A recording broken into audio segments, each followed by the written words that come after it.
Ya está. Bueno, hoy tenemos un ejercicio específicamente relacionado con el tema del desplazamiento.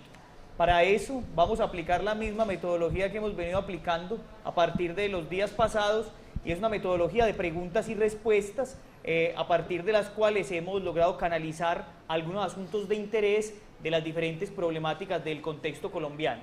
Hoy tenemos específicamente para desarrollar el tema del desplazamiento. 10 asuntos nos acompañan para entender esta problemática a nivel nacional. Vamos a empezar cada uno de estos asuntos, y los compañeros que han desarrollado un poco estos temas pues comentarán lo que han podido investigar, y luego podremos ampliar. Al final de la sesión, si hay alguna pregunta, la podemos desarrollar, y también haremos unos comentarios en relación con unos temas. Primera pregunta en relación con el desplazamiento. ¿Qué se entiende por el concepto de desplazamiento?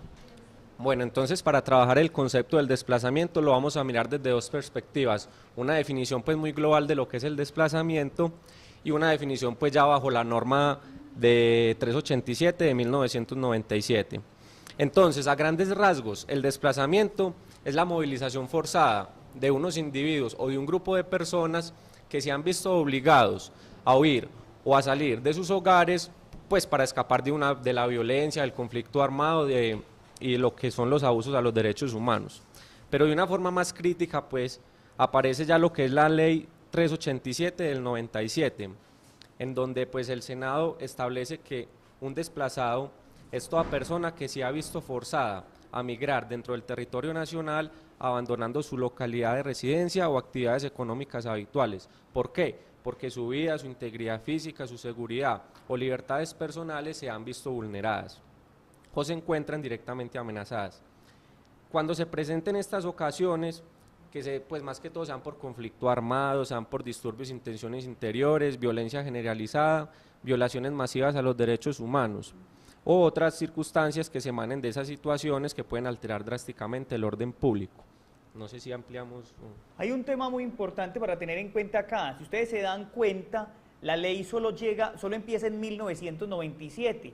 Eso es un agravante. ¿Por qué? Porque ya desde los años 80, incluso desde antes, en el mundo entero, la legislación internacional hablaba de personas desplazadas, ¿sí? Y hablaba de políticas necesarias para salvaguardar a estas personas que eran desplazadas. En ese momento, la ley acá no les cobijaba y los asociaba en su mayoría como migrantes. Una de las grandes problemáticas que ha generado eso, sobre todo después del desplazamiento, es que la mayoría de las situaciones de desplazamiento han generado que se engrosen más o que crezcan los cinturones de miseria, de pobreza y de criminalidad en las distintas ciudades donde se desplazan las personas, sea desde el ámbito rural o sea desde lo veredal hacia un casco urbano. Muy importante tener eso como referencia, porque la ley la define y hay una ley ahora que protege al desplazado, pero antes de 1997 no era claro una legislación para saber quién era una persona que se desplazaba bajo circunstancias de violencia como estaba definiéndose en la ley. Hay un segundo asunto que es muy importante también para tener en cuenta en el desplazamiento, y viene en relación con la segunda pregunta. ¿Cuáles son las principales tipologías del desplazamiento? Bueno, entonces, pues para efectos del trabajo hemos distinguido 5 tipologías, que son refugiado, migración, desplazamiento rural, urbano e intraurbano. Entonces vamos a empezar con el concepto de refugiado y el de migración, y vamos a plantear la diferencia porque sí, son muy parecidas pues, la una de la otra. Los refugiados son personas que se han visto obligadas a trasladarse a una frontera internacional porque han sido perseguidas, o se tiene pues como el antecedente de que pueden ser perseguidas y por eso se deben de desplazar hacia otra frontera. Y la migración es el movimiento de una persona o de un grupo de personas también hacia otra frontera, pero en el caso de la migración es más como por iniciativa propia de la persona que va a buscar mejores oportunidades o se va a establecer temporalmente o indefinidamente en ese sitio, mientras que el refugiado ya hay una caracterización de un problema interno que está obligando que él se desplace hacia otra parte. Miremos las otras. Bueno, el desplazamiento rural es un fenómeno que tiene pues como principal afectado a los campesinos y básicamente se presentan problemas por las tierras y por el dominio del territorio, que en estos conflictos entran los actores armados y mismo las empresas que están interesadas en adoptar esas tierras para generar proyectos. Por eso pues los campesinos se ven forzados pues a salir de sus territorios. El desplazamiento intraurbano es aquel que sea bajo una movilización forzada dentro de los barrios, pues dentro de la ciudad hacia otros barrios. ¿Por qué? Porque hay bandas criminales que están amenazando, que quieren obtener pues el territorio. Y el desplazamiento urbano pues es el que se produce más que todo hacia las ciudades, que en Colombia, en una cifra del 2010, es el 93% de esa población que ha sido desplazada, que por lo general de las zonas rurales vienen a las zonas urbanas. Esto es muy importante, sobre todo el concepto de diferenciar lo que es un refugiado y un desplazado. Ahorita vamos a ver una de las comisiones más importantes para el desplazamiento, que es el ACNUR. Para eso vamos a encontrar algunos de los países que más refugiados reciben, sobre todo colombianos, en el caso del que estamos hablando, de la problemática nacional. Y es muy importante diferenciar también ese concepto, por ejemplo, del de asilados. En este momento hay un debate muy grande en relación, por ejemplo, con algunas personas que están asiladas en algún país o en alguna embajada. Ejemplos, Julian Assange en la embajada de Ecuador en Gran Bretaña es un asilado. Por ejemplo, el señor Snowden en Rusia es un asilado, no así un refugiado, porque un refugiado es cuando un gobierno lo protege de una situación de persecución. Entonces, esos conceptos son muy importantes definirlos y sobre todo porque las estadísticas en el país resultan ser complicadas a la hora de definir el desplazamiento intraurbano, y ese es uno de los que en departamentos como en Antioquia ha crecido más durante los últimos años. La causa particular o las causas particulares son dos. Una de ellas es que una familia o un grupo familiar o un grupo de familias tienen que desplazarse de un barrio a otro debido a los conflictos internos que se dan en esos barrios, debido a los combos o bandas criminales, etcétera. Pero también, curiosamente, se ha suscitado que hay unos fenómenos en la ciudad y en grandes ciudades del país donde se han dado, por ejemplo, barrios de vivienda social a distintos grupos de distintas zonas, y lo que hacen es que sin querer, entre comillas, se trasladan un montón de problemas a un mismo barrio. ¿Por qué? Porque se reparten las casas a personas de distintos lugares y eso ha generado que algunos quieran controlar esas zonas como controlaban en otros lugares. Entonces eso también hace parte del desplazamiento intraurbano y juega como una de las causas más importantes que aumenta el fenómeno en la actualidad. Vamos a pasar a un tercer asunto que también es de vital importancia para el tema del desplazamiento. ¿Cuáles son las causas y quiénes son los principales actores generadores del desplazamiento? Bueno, voy a empezar diciendo que el desplazamiento forzado es un fenómeno masivo, sistemático de larga duración y que vincula el control de territorios estratégicos. Esta última característica va muy relacionada a que la causa no es solo la confrontación, sino también intereses económicos y políticos que presionan el desalojo de la población civil de sus tierras y territorios. Sucede así con el narcotráfico y sus estructuras de financiación, que han sido definitivos en la sostenibilidad y agudización de la violencia sociopolítica en diferentes regiones del país. Por supuesto, no se puede dejar de lado intereses provenientes de sectores empresariales que también han contribuido a propiciar el desalojo y apropiación de importantes territorios. Los principales actores del desplazamiento es la guerrilla, que es responsable de casi la mitad del desplazamiento con un 45,8%, seguida por los paramilitares con un 21,8%, y el 1,1% identifica a la fuerza pública como la causa del desplazamiento y el faltante se atribuye a grupos como el narcotráfico, delincuencia común, etcétera. Hay dos temas ahí muy importantes. Ya desde el famoso Estatuto de Seguridad de Turbay Ayala, que se hizo en el año 78, ese estatuto, también llamado como el Estatuto de Seguridad o Antiterrorista, promovía un artículo que la otra vez hablábamos de él, donde la fuerza pública tenía la potestad de tomar un lugar, desplazar a la población de allí y definir ese lugar como centro de operaciones. La gente se tenía que ir de ahí. Entonces eso era ya una forma de desplazamiento. Lo que dice la compañera está muy bien con los actores, Pero hay un tema que hoy vienen denunciando varias ONG internacionales y sobre todo ONG nacionales. ¿Cuál es el tema? El tema de cómo los grandes megaproyectos, ¿sí?, o las grandes referencias asociadas a mineras u otras empresas también se han convertido en agentes silenciosos del desplazamiento, unos de manera directa y otros de manera indirecta. Por ejemplo, los de manera directa son aquellas empresas que están acusadas de tener vínculos con agentes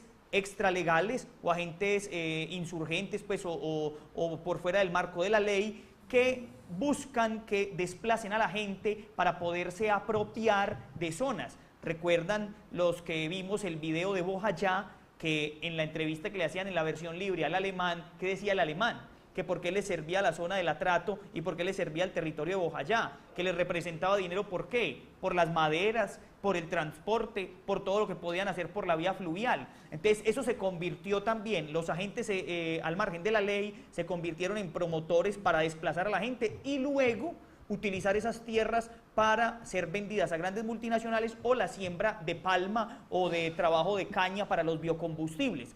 Entonces, hoy por hoy, eso se ha convertido en un agente silencioso. Además, por ejemplo, los que estudian administración, sería una muy buena investigación trabajar sobre eso. Hoy por hoy un tema muy importante es el famoso tema de la responsabilidad social, ¿cierto? Ese que es un gran debate. ¿Por qué? Porque algunos han visto en la responsabilidad social una forma matizada para tapar lo que muchas empresas quieren hacer para beneficiarse de ciertos lugares y lo que hacen es desplazar a la población, ¿cierto? Incluso pagándoles mucho menos por sus tierras que lo que de verdad valen. Eso ha sido un problema y lo vamos a ver incluso en el tema de la ley de víctimas y ley de tierras, porque cuando una persona reclama una tierra que hoy es posesión de una gran multinacional, ¿qué puede responder el Estado? Ojo con eso, porque eso es un tema también bien importante. Entonces, esas son las causas principales, pero tengamos claro eso, hay causas directas y hay causas indirectas y silenciosas. ¿Ustedes creen que, por ejemplo, un proyecto como la hidroeléctrica de Ituango, ¿por qué ha generado tanto, tanta movilización? Porque ahí hay una masa de población que se va a tener que desplazar de la zona. O sea, la van a desplazar diciéndole, vamos a trasladar el pueblo. Y eso es una forma de desplazamiento, ¿ve? Entonces, ojo con esas referencias, porque la gente cree que solo el desplazamiento se somete a que la guerrilla llegue a un lugar y saque a la población. ¿Qué pasa? Pero que hay otros agentes también silenciosos que desarrollan ese tipo de situaciones. Pero, por ejemplo, con los procesos de las hidroeléctricas, a mí me parece que eso le da como mejor calidad de vida a ese pueblo, porque sin embargo que los desplazan y les dan los reubican en nuevos terrenos, las hidroeléctricas siempre intentan mejorar la calidad de vida de las personas, como por ejemplo fue el caso en el Darién. Depende del proyecto, porque yo le invitaría, lo que usted dice es cierto, pero habría que mirar dos cosas. Una de esas es mirar cómo se hizo el desplazamiento de la población y además de eso, si se ha mejorado su calidad de vida. Por ejemplo, eso que usted dice, ese caso es exitoso, pero yo le invito, por ejemplo, a que revise el caso de Cerro Matoso. Ese es otro caso no exitoso, ¿cierto? Entonces ahí está la contraparte.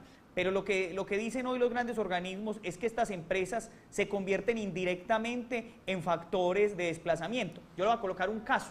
Por ejemplo, en el Cauca las comunidades indígenas tienen el resguardo de sus territorios no solo porque son resguardos propios que la Constitución les protege, sino que además porque muchas de las zonas son zonas de la cosmovisión importantes para su religiosidad, montañas, lagunas. Y hoy, por ejemplo, están pedidas en concesión, sobre todo para mineras de oro, zonas del Cauca, y eso ha generado un debate muy grande, ¿ve? Entonces, esa es otra circunstancia, porque el tema es también cuáles son las posibilidades que va a tener la población tras un posible desplazamiento.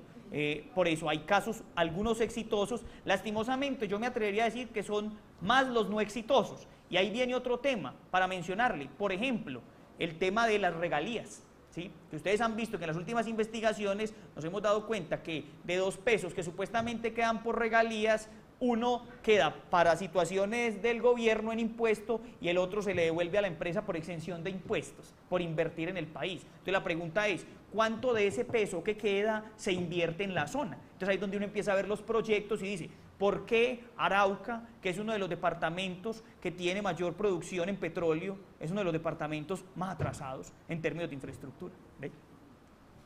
Pero en ese ejemplo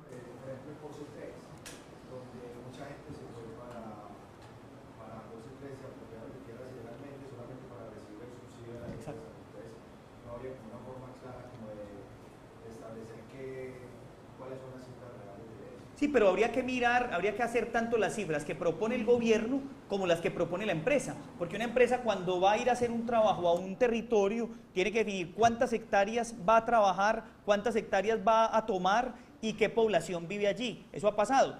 Lo que usted dice es cierto, pero también ha pasado la contraparte. Vaya usted al Santander para que vea cómo la gente se ha tenido que ir. ¿Por qué? Porque las empresas también, gracias a los grupos al margen de la ley, se han apropiado de zonas productoras y lo que han hecho es que la poca gente que ha quedado, la presión la ha hecho irse. ¿Sí? O sea, están como las dos situaciones. Lastimosamente, si uno ve los índices, tiene que decir que son muy pocas las situaciones positivas. Además porque el tema de las regalías, ustedes saben que durante los últimos años en este país se ha asociado a gran cantidad de corrupción. ¿Ve? Yo quería agregar otra cosa, y es que pues vos decías que los beneficios iban a llegar para la comunidad, pero también hay que analizar qué tanto de la energía es para exportar y cuántos desconectados hay acá en Antioquia. Entonces, pues también es para quién, es para un interés general o es para un interés particular. Vamos a un cuarto asunto de esta problemática del desplazamiento que tiene que ver con cuáles son las regiones del país más afectadas por el tema del desplazamiento. Listo, entonces la información pues, que voy a dar a continuación es del informe 80 del CODES que salió en diciembre del 2012. Dice, entre enero y el 10 de diciembre de 2012 se presentaron 130 eventos de desplazamiento masivo que llevaron a que 43.136 personas forzadamente tuvieron que dejar sus hogares y sus trabajos y vieran rotos sus vínculos vitales intempestivamente. Los departamentos con mayor número de desplazamiento masivo fueron, primero Cauca, con 35 eventos y 9.684 personas desplazadas. Segundo fue Nariño, con 20 eventos y 8.173 personas desplazadas. Tercero Antioquia, con 15 eventos, 4.025 personas desplazadas. Y cuarto Valle del Cauca, con 12 eventos y 5.613 personas desplazadas. Entonces acá podemos ver que la concentración del desplazamiento principalmente se dio en el occidente del país. Y también aumentó el desplazamiento intraurbano, que los principales eventos ocurrieron en Buenaventura, donde ocurrieron 11 eventos, el segundo fue Medellín con 4 eventos, el tercero Segovia con un evento, el cuarto Tumaco con un evento y el quinto Soacha también con un evento.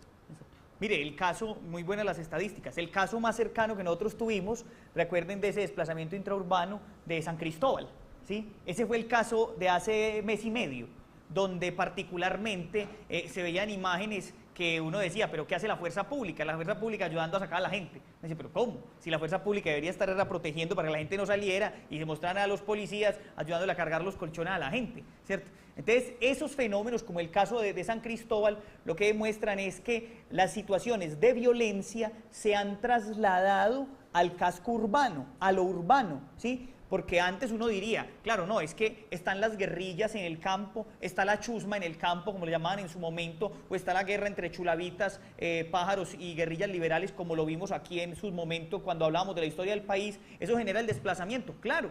Pero ahora los actores y los efectos del desplazamiento son múltiples y por eso ya han permeado lo urbano. Eso le permite sacar a uno la conclusión de que el conflicto se ha urbanizado desde hace mucho tiempo. No en vano, las guerrillas en su momento lo que hicieron fue crear células urbanas. Un ejemplo básico de eso fue la guerrilla del M-19. La guerrilla del M-19, ¿qué fue en su momento? Una guerrilla urbana, puntualmente, ¿cierto? Entonces, para que vamos viendo también cómo eso afecta el campo urbano. Vamos a un quinto asunto que es muy importante y es cuáles son las políticas gubernamentales implementadas para proteger a los desplazados. Bueno, el balance de los programas de atención ilustra el enorme reto que significa reparar los derechos de la población desplazada, porque no se trata solo de garantizar mediante la atención humanitaria las necesidades inmediatas, sino cómo establecer dinámicas sociales, políticas y económicas devastadas por la guerra. Entonces, la primera política que implementa el Estado es el restablecimiento de los desplazados. Algunas alternativas de restablecimiento para la población desplazada son el retorno, la reubicación y la integración social. La población desplazada tiene el derecho de decidir en condiciones de voluntariedad, seguridad y dignidad si quiere efectivamente retornar o reubicarse. El gobierno nacional, departamental y local debe diseñar e implementar políticas orientadas a viabilizar ambas alternativas. Las diferentes entidades locales, nacionales y departamentales deben garantizar la continuidad, acompañamiento y sostenibilidad de los procesos de retorno que se han dado en el municipio. Estos requieren, además de una vivienda digna, posibilidades efectivas de acceso a la salud, educación y alternativas económicas que permitan lograr una autosostenibilidad de las familias retornadas. Una segunda política que el Estado implementa son las medidas de satisfacción y garantías de no repetición. Entonces, el Estado colombiano debe comprometerse con la población para que nunca más se repita un conflicto armado como el vivido por esta población. En este sentido, son medidas centrales: mantener una fuerza pública que actúe en defensa de la población y bajo el estricto cumplimiento del respeto a los derechos humanos. Velar porque funcionen los sistemas de alertas tempranas con los que hoy se cuentan. Garantizar presencia de la fuerza pública en todo el territorio y no involucrar a la población en labores de apoyo o de inteligencia. Mire, esta pregunta y la respuesta que muy bien nos da la compañera nos introduce ya un poco en el tema que vamos a ver la siguiente sesión, que tiene que ver con la ley de víctimas y de tierras, sobre todo porque cuando se habla de las políticas del retorno y se habla de las políticas de restitución, hay un problema. Claro, cuando una familia llega desplazada a una zona, lo primero es que acude a los entes de protección, puede ser la personería. Va a la personería, se registra como desplazado, se investiga y se comprueba que sí sea una familia desplazada y en principio se le dan unos subsidios que les permitirán alimentarse, pagar un arriendo y se busca que, si es una familia pues con hijos, pues hombre, que mientras esté desplazada por X o Y situación, tenga los beneficios que podría tener en su lugar de residencia, por ejemplo, que los niños vayan a la escuela, etcétera, etcétera, y buscar, si no una fuente de trabajo, un subsidio para que la familia pueda mantenerse mientras está fuera de su territorio. Mire, todo eso que dije, imagínense eso cuando tenemos los índices de desplazamiento que la compañera mencionaba. O sea, eso es muy fácil decirlo, pero ¿cuánto dinero tiene el Estado en la política gubernamental para poder solventar eso? Entonces los subsidios no alcanzan, se dan subsidios a las familias, pero no son suficientes para. Primer asunto. Segundo asunto, lo que ella muy bien decía, el tema de que ya cuando supuestamente están dadas las condiciones, se le dice, usted quiere el retorno a su tierra, o se le indemniza pagándole la tierra, por ejemplo, del lugar de donde fue desplazado, o se le reubica en otro lugar. La mayoría de la gente, según las estadísticas, prefiere que se le indemnice, incluso no prefieren retornar. Eso es muy llamativo. Hay unos casos, pues digamos, excepcionales, pero la gente prefiere que se le indemnice, y eso ha sido un gran error. ¿Por qué? Porque se le indemniza a la gente se gasta el dinero, y después ¿qué? Y eso vamos a ver que es un problema con el tema de la ley de tierras. Y aquí vamos a poner incluso ya una pregunta, que no vamos a responder aquí en este panel, pero que lo vamos a responder la próxima sesión, o que al menos va a quedar como pregunta abierta. ¿Es la restitución de tierras una reforma agraria?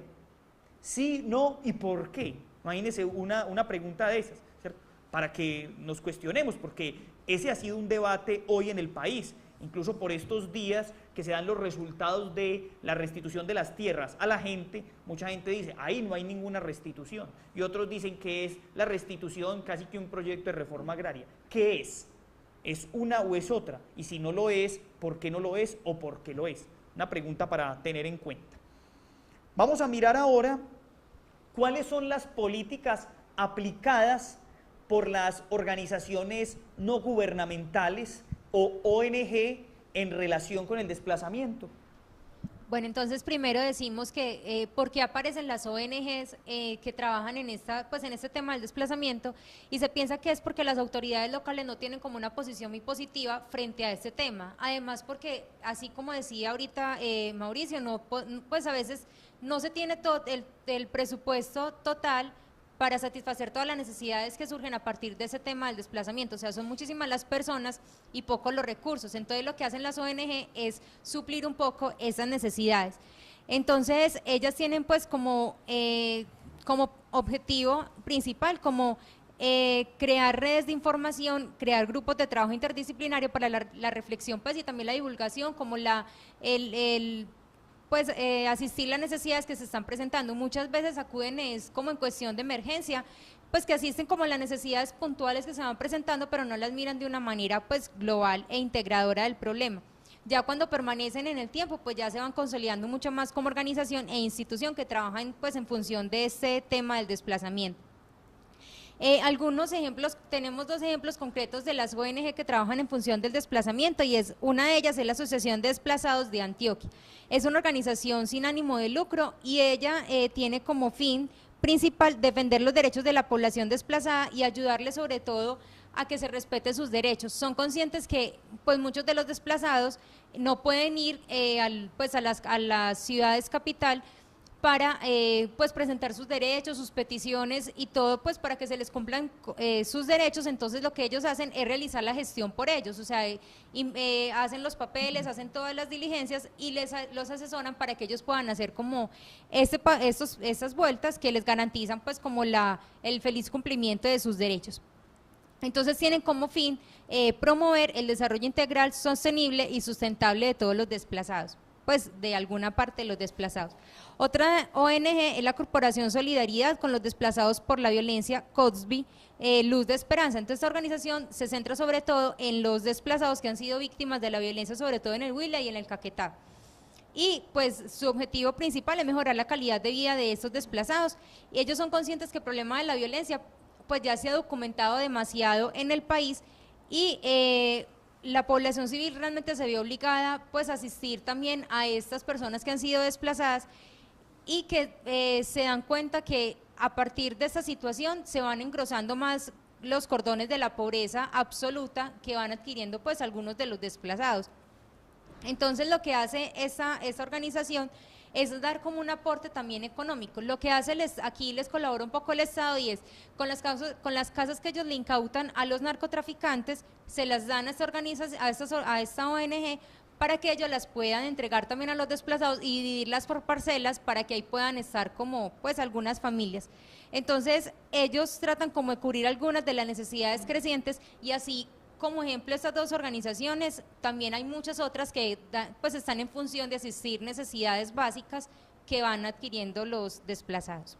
2 asuntos con eso que son muy importantes. El primero es que muchas de estas organizaciones ONG lo que hacen también es buscar contactos internacionales. Por ejemplo, gobiernos de la Unión Europea o la misma Unión Europea para recibir subsidios que les permitan ayudar a los desplazados del país. Y también las ONG se convierten en puentes de asesoría, es decir, para los desplazados, una persona desplazada puede llegar a una ONG y solicitar un apoyo. Entonces, normalmente en una ONG se encuentran o trabajadores sociales o abogados, etcétera. Sobre todo, ¿para qué? Para que esas personas que conocen los temas de la ley puedan asesorar a una familia que ha llegado desplazada de X o Y lugar y que no tiene ni idea cuál debe ser el camino que debe seguir para solicitar ser o decir que soy desplazado, entonces por ende necesito que se me den estos subsidios o qué debo hacer para, ¿cierto? Entonces ahí muy importante ese valor de la ONG. Hay otro asunto que también es de interés y es otro actor, que es cuál es el papel o cuáles son las políticas aplicadas por la Iglesia en relación con los desplazados. Entonces, pues también va en relación con esto que estábamos hablando de las ONG que vienen realizando pues acciones para mitigar el flagelo del desplazamiento que se ha dado a partir del conflicto armado interno. Y ellos lo hacen a través de programas y proyectos que se realizan en 76 diócesis y 5.500 centros y parroquias que existen aproximadamente. Entonces, a partir de las parroquias van ayudando pues a suplir algunas necesidades que tienen también los desplazados. Hay un informe del Centro de Seguimiento para los Desplazados Internos que habla de cómo en Colombia existen más o menos entre 4.9 y 5.5 millones de desplazados. Y esto ha sido un informe que ha estado acompañado por el Secretario Nacional de Pastoral Social.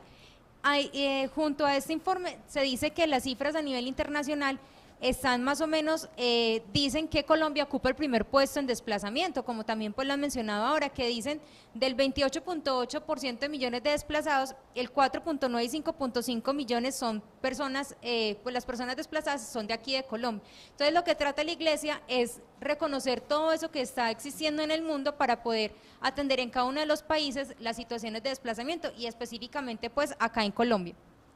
Ellos hablan la Iglesia habla del desplazamiento como una violación masiva y múltiple de los derechos humanos, una infracción al derecho internacional humanitario y una grave expresión de la crisis humanitaria que se está viviendo actualmente en el país. Y por eso deben existir demasiadas estrategias que respondan a las necesidades humanitarias que se van presentando y a la protección pues de todas las familias que van siendo víctimas de la violencia y comunidades que huyen pues como para salvar sus vidas. Se dice también, un informe que tiene la Iglesia registra como el 52% de la población que es desplazada corresponde a niños, niñas, adolescentes y jóvenes, lo que altera realmente pues de una manera significativa la integralidad de las etapas de desarrollo de estas personas que están en su proceso de crecimiento y que afecta pues en gran porcentaje la población infantil. Entonces, con mayor razón atienden a ese tipo de poblaciones porque pues como se dice normalmente son el futuro de nuestro país. Frente a eso, entonces, el presidente de la Conferencia Episcopal de Colombia, Monseñor Rubén Salazar Gómez, advierte que cada año más o menos se encuentran 300.000 desplazados nuevos, pues que empiezan a ser desplazados por alguna situación. Por eso él le pide al gobierno que no se fijen tanto en el efecto, o sea, en el desplazamiento como tal, sino en la causa del desplazamiento. Y en un seminario que es de tierras y desplazamientos forzados realizado pues en la sede del episcopado, se dice que son conscientes que no es fácil porque es un número un número considerable de desplazados y por lo tanto las exigencias de reparación pues son altísimas, pero los problemas pues siguen continuando y por eso se debe atacar realmente la causa de la situación. Una de las maneras como la Iglesia se presente pues como su accionar y su intervención frente al tema del desplazamiento es a través de la Pastoral Social Cáritas Colombiana. Es un proyecto que se contribuye pues que trata de contribuir al mejoramiento de la población en situación de desplazamiento, con un enfoque de derechos y una atención pues diferencial a cada una de las personas que presentan esa situación. Y tienen como una atención principal a las personas que están ubicadas en la frontera, pues en todas las fronteras y que son desplazados o tienen un riesgo de desplazamiento también. Frente a esta pastoral social, un ejemplo concreto es el que se evidencia en la arquidiócesis de Ibagué, donde en el año 1998 pues llegaron muchísimos desplazados, aproximadamente 100 familias del Cesar. Entonces allá les dieron un espacio, pues los acogieron, suplieron un poco sus necesidades y aquí contribuyó muchísimo el Estado. Les dieron como hospedaje la hacienda La Miel y sí, como le dije, pues trataron de suplir todas las necesidades. Cuando la pastoral social llegó, pues con también materiales, insumos para satisfacer sus necesidades, no hubo necesidad, entonces ellos lo que hicieron fue brindar también una guía y una ayuda espiritual, también es necesaria pues para este tipo de situaciones. Más adelante se dieron otros desplazamientos en la misma región, llegaron a Ibagué unas familias del sur de Tolima, entonces también la pastoral social junto con el Estado pues suplió algunas de sus necesidades. Se dice que la pastoral social pues se ha vinculado con muchísimas organizaciones y también con muchos entes gubernamentales, pero en la actualidad no tiene ningún convenio con ninguna entidad. Entonces, inicialmente pues la pastoral social ayuda con diversos subsidios humanitarios como alimentos, ropas, medicamentos y todo eso, además de la ayuda espiritual que le pueden brindar a las personas que se encuentran en esta situación. Muy bien. Vamos a un octavo asunto que revela algunas de las organizaciones nacionales e internacionales que trabajan sobre este tema del desplazamiento. ¿Qué significa el CODES? ¿Cuál es su papel en el desplazamiento y cuáles son las principales conclusiones de su último informe? Para los Derechos Humanos y el Desplazamiento, que es una organización no gubernamental de carácter internacional que promueve la realización y vigencia integral de los derechos humanos de las personas desplazadas, refugiadas y migrantes, teniendo como referente el derecho internacional humanitario, el derecho internacional de los refugiados y los principios rectores sobre desplazamientos internos. ¿Cuál es la principal labor que tiene el CODES? Desde 1995 se consolidó el sistema de información sobre desplazamiento forzado y derechos humanos en Colombia, y desde 1996 divulgan su boletín CODES Informa, datos estadísticos y análisis temáticos regionales sobre el desplazamiento. Entonces vemos que es más como una labor de información para mantener las estadísticas anuales y pues con eso saca el informe para hacer análisis de la realidad del desplazamiento en el país. Sus líneas de trabajo son la investigación para, pues como les decía, indagar sobre la realidad del desplazamiento en Colombia, la información, que es la producción de datos, la incidencia, la interlocución y la integración. la interlocución pues entre los entes gubernamentales y las personas desplazadas y la integración entre organizaciones sociales. El último informe que sacó fue el que pues ahorita les daba la cifra que es del 80, que se llama Incremento en vulneraciones a los derechos humanos, el desplazamiento masivo y la situación indígena. Y la principal conclusión que saca este informe del CODES es que en Colombia no había una mejoría en el conflicto armado interno, ni se ha rebajado las cifras de desplazamientos, por lo que el estado de cosas inconstitucional se mantiene. Desde el 22 de enero del 2004, la Corte Constitucional en la sentencia T025 dijo que en Colombia había un estado de cosas inconstitucional. ¿Qué quiere decir eso? Que la Corte encontró tal cantidad de violaciones masivas, repetitivas y generalizadas a los derechos fundamentales de las personas afectadas y una prolongada omisión en el cumplimiento de las obligaciones de las autoridades que las lleva a establecer tal declaración. Entonces vemos que desde el 2004 este estado de cosas inconstitucional no ha cambiado. Y también indica que a pesar de que desde el gobierno ha cambiado la actitud con el reconocimiento del conflicto interno, y la necesidad de la restitución de las víctimas, los derechos se siguen afectando, pues no se ha incidido en las causas y ni en los agentes pues, que generan el conflicto, sino que por el contrario cada vez surgen más amenazas para las personas de Colombia. Dos cosas del CODES para sumarle a lo que ya muy bien dice la compañera.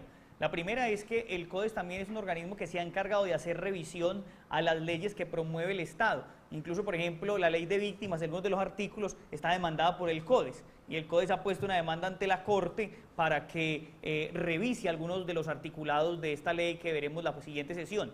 Y en un segundo momento es muy importante decir que en el último informe del CODES, además de que se dice que el desplazamiento no ha tenido una mejoría, relevante en el tema en Colombia, dice que la población que sigue siendo más afectada son las minorías étnicas, específicamente los afrodescendientes y los indígenas. Y ese sí es un tema muy importante, porque aquí vamos a hablar un tema de los movimientos sociales y las minorías étnicas. Y ya el informe del CODES nos está mostrando que esta población que es minoritaria en el país sigue siendo la más vulnerable en relación con el conflicto y ahora especialmente con el tema del desplazamiento, ¿sí?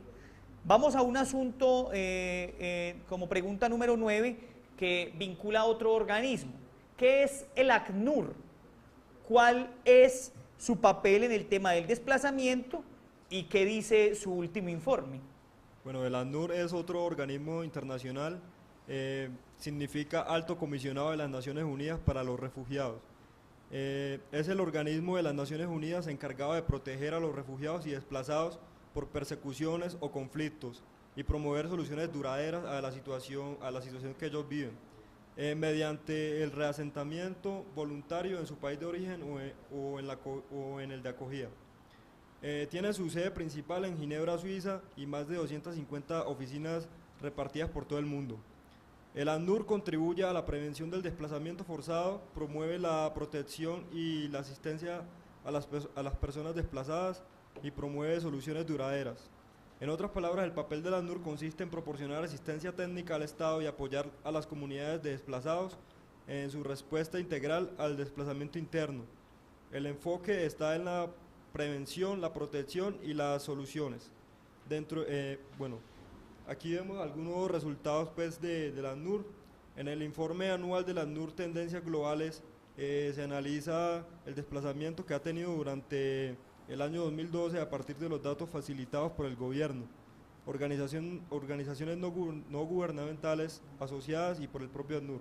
Este informe muestra que a finales del 2012 más de 45,2 millones de personas se encontraban desplazadas forzosamente, de las cuales casi 4 millones son desplazados en Colombia desde 1997, frente a los 42,5 millones a finales del 2011. Esta cifra incluye a 15,4 millones de refugiados, 937.000 solicitantes de asilo y 28,8 millones de desplazados internos. Con ACNUR hay una cosa que es muy importante y es que en el último informe el ACNUR reveló, basado también en estadísticas gubernamentales, no solamente colombianas, sino de países vecinos, que por ejemplo uno de los países de donde más sale la gente en busca de refugio es de Colombia y particularmente por ejemplo donde más refugiados hay en este momento colombianos es en Ecuador. Ecuador tiene una oficina de refugiados solamente para refugiados colombianos. Imagínense la situación como se ha venido dando. Y también ha existido procesos de desplazamiento en zonas fronterizas. Por ejemplo, tras la masacre de Vallaportete en La Guajira, que después hablaremos de ella en la memoria histórica, mucha gente tuvo que desplazarse hacia Venezuela, ¿sí? Entonces ahí también hay otro fenómeno, desplazamiento de comunidades indígenas y búsqueda de refugio en países vecinos como Ecuador. Como ya decía muy bien el compañero, la connotación de refugiado en un país, pues si el país te concede el estatus de refugiado, pues te da una serie de beneficios, entre subsidios y, digamos, te permite o te patrocina para la seguridad, evitar que te vayan a hacer daño o que vayas a sufrir algún atentado, etcétera, etcétera. Sobre todo si se considera que es un refugio por causas del conflicto armado. Finalmente, un último asunto en relación con este tema del desplazamiento tiene que ver con esta situación. ¿Qué significa el plan retorno y cuáles han sido los principales resultados en este tema en Colombia? Bueno, primero que todo empezaremos como contextualizando, explicando qué significa pues, un retorno. El retorno es el regreso de una persona o un hogar entero, pues la familia, que se hubiese desplazado por circunstancias descritas ya anteriormente, como conflictos armados, etcétera, a su localidad de residencia en donde realizaba todas sus actividades económicas habituales con ánimo de permanecer en ella. Entonces vemos que el plan retorno es como el documento construido al interior del Comité Territorial de Atención Integral a la Población Desplazada, el cual desarrolla el protocolo de retorno, es decir, que explica cómo se realizan estos procesos de retorno a las poblaciones desplazadas. Da cuenta de las acciones institucionales a ejecutar de acuerdo con las fases y elementos previstos en el protocolo de retorno. En él se expresan los compromisos adquiridos por cada una de las entidades que participan pues, en ella y los compromisos pues, adquiridos por cada una de las entidades, así como los logros, dificultades y acuerdos en los diferentes momentos. En el caso de que no sea posible el cumplimiento de un derecho de manera inmediata, este deberá presentarse y programarse como meta del comité, con tiempos, responsabilidades y seguimientos. La información contenida en este documento estará soportada en actas, informes, solicitudes, comunicados y convocatorias generados durante el proceso. Entonces, el plan retorno tiene como objetivo general lograr como el restablecimiento de la población en situación del desplazamiento a través de la generación de oportunidades y alternativas de retorno al lugar donde se vio forzada a salir, bajo la garantía de los principios de voluntad, seguridad y dignidad. ¿Tenemos un ejemplo de eso? ¿Cuál es el ejemplo más básico de lo que se ha hecho en el plan retorno? El ejemplo más básico, pues, donde se ha evidenciado este proceso de retorno es en el municipio de San Carlos, Antioquia, donde vemos que, bueno, según cifras gubernamentales, entre 1985 y 2009, por lo menos 19.954 personas abandonaron forzosamente su lugar de residencia como consecuencia del conflicto armado en el municipio de San Carlos. Por el mismo motivo llegaron a las cabeceras municipales 5.399 personas, de las cuales 4.474 provenían del área rural del municipio.